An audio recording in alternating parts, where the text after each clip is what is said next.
கல்வி நிறுவனங்களின் பெயர்களில் உள்ள சாதி பெயர்களை 4 வாரங்களில் நீக்க வேண்டுமென சென்னை உயர்நீதிமன்றம் உத்தரவிட்டுள்ளது.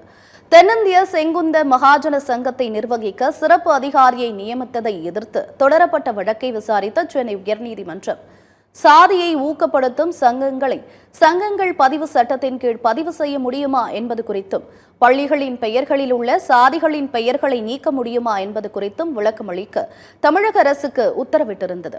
இந்த வழக்கை இன்று மீண்டும் விசாரித்த நீதிபதி பரத சக்கரவர்த்தி சங்கத்தின் பெயரில் உள்ள சாதி பெயரை நீக்கி சங்க சட்ட திட்டத்தில் திருத்தங்கள் செய்து அரசை அணுக உத்தரவிட்டு வழக்கை முடித்து வைத்தார்.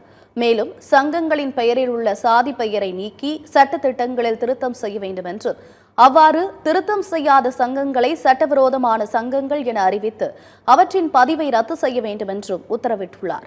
சாதி சங்கங்கள் நடத்தும் பள்ளி கல்லூரி போன்ற கல்வி நிறுவனங்களில் பெயர் பலகைகளில் சாதி பெயர்கள் இடம்பெறக்கூடாது என்று உத்தரவிட்ட நீதிபதி கல்வி நிறுவனங்களின் பெயர்களில் இடம்பெற்றுள்ள சாதி பெயர்களை 4 வாரங்களில் நீக்க வேண்டும் என்றும் இல்லாவிட்டால் அந்த கல்வி நிறுவனங்களின் அங்கீகாரத்தை ரத்து செய்ய வேண்டும் என்றும் உத்தரவிட்டுள்ளார்.